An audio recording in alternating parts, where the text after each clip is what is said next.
Apple announced that it has opened its iPhone repair process to include components starting this fall. Customers and independent repair shops will be able to fix the handset using compatible components that don't require. There's so much to this. Basically, there's a lot of words. Do you want me to read it for you? No, I can speak, Sam.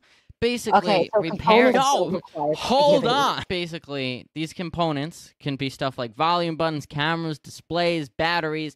You can repair them all now. You can swap them out. You can boop, boop, boop, repair your phone without having to go to a repair shop or even with a repair shop, but it could be third party.